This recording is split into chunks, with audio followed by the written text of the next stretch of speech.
আসসালামু আলাইকুম। অনেক দিন শখ ছিল যে চরমনে থেকে গরু কিনবো। পরে যেই কথা সেই কাজ, ঈদের পরে সপ্তাহ যেই পরে ওই সপ্তাহে আমরা চরমনায় গেছিলাম গরু কিনতে, কিন্তু গরু কিনতে যায় দেখি কী পরিমাণ যে দাম ভাই। মানে যেটা ধরবেন সেটাই 70, 80, 90, 110, 20 এরকম। তো আমরা গেছি প্রায় সে সময় 2টা বাজে। এখানে 10টা থেকে শুরু হয়, চরমনের যে হাট 10টা থেকে শুরু হয়। পরে হাটের দিকে অনেক ঘোরাঘুরি করার পরে তো একটা বাছুর কিনলাম, মন্ডি বাছুর। তো আলহামদুলিল্লাহ এটা কিনছি 60,000 থেকে আর কি বলা শুরু করছি, কিন্তু ব্যাপারী এটা দিতেছে না। ব্যাপারী বলতেছে এটা ভালো জাত তো দিতেছে না। 60,000 থেকে 61, 62 এরম করতে করতে 4টা বাজে গেছে। 4টার পরে 65,300 টাকা দিয়ে এটা গরুটা কিনছি। সবাই দোয়া করবেন, মাশাআল্লাহ গরুটা অনেক সুন্দর দেখতে পাওয়া যায়, তবে দুধের জাত মান দেখতেছি মোটামুটি ভালোই। তো আমি আমার বড় ভাই আরও 2জন গেছিলাম, যা দেখতেছিলাম যে গরু আসলে অনেক সুন্দর। কিন্তু যারা মনে করে যে গরুর দাম একবার সস্তা চর্মনাই, কিন্তু আসলে কথাটা তা না।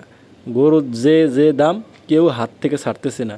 সবাই সবার একটা অভিজ্ঞতা বা যেই দাম ওটাই হাতে ধরে রাখছে, কারণ সামনে কোরবানি ঈদ, সবাই চাইতেছে এখন গরু কেনার জন্য এবং সবাই গরু সুন্দর দেখে কিনে। কিন্তু আমরা তো মূলত এটা পালার জন্য কিনছি।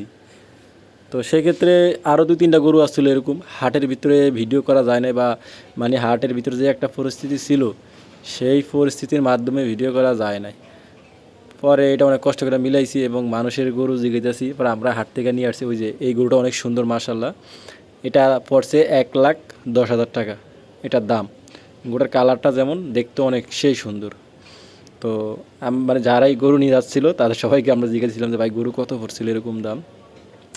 পরে এই যে ওনাদের যে গরুটা আনছে, এটা আনছে 1,70,000, মানে এগুলো 80,000 টাকা করে পড়ছে। দুটোটা গরু 80,000 টাকা করে পড়ছে মোট। 80, 160, ও সরি, 160,000 টাকা। দুইটা 160,000 টাকাতে কিনে আনছিল। ওনারা এটা কাটবে, দুইটা ওনারা কষাই, তো ওনারা কাটবে। তো কাটা গরুর আসলে যারা কাটা গরু তারা দাম ওরকম ফর্তা মিলাই আনে, আর যারা ফালবে বা গরু মোটা তাজা করবে তাদের গরু এরকমই। তো প্রত্যেকটা গরু মার্শাল্লাহ সুন্দর, কিন্তু তবে চরমনাই গরু অনেক অনেক গরু, তবে অনেক গরু কিনা বেচা হয়, তাদের পরিবেশ এবং তাদের খাজনা বা ইজারা কোনো সমস্যা নাই। মানে সম্পূর্ণ একবারে ঠিকঠাক মতো আপনি যাইলে ওখানে দেখে শুনে গরু আনতে পারবেন, এবং কি আপনি যাইলে ওখানে ভালো লাগবে। তো এখন প্রায় হাট শেষের দিকে, আমরাও একটা গরু কিনে নিয়ে আসছি, সবাই কিনতেছে শেষের দিকে, আর আমরা এটা দেখেছি, আমরাও হাঁটা শুরু করছি মানুষের সাথে। আর আমাদের একটা গরু তো তাই আটতেছে না, তাই মানুষের সাথে সাথে আমরা নিয়ে চলে যেতেছি যাতে গরুটা হাঁটে। আমাদের ভাই আছে, মানে 200 দিয়ে দিয়েছি, আমি ভিডিও করতেছি হাটের ভিতরে যে পরিস্থিতি, মানে ভিডিও করা যায় না।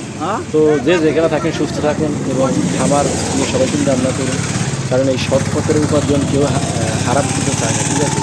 গরু যদি দেখে শুনে কিনতে পারেন, ভালো কিনতে পারেন। সবাই ভালো থাকবেন, আসসালামু আলাইকুম।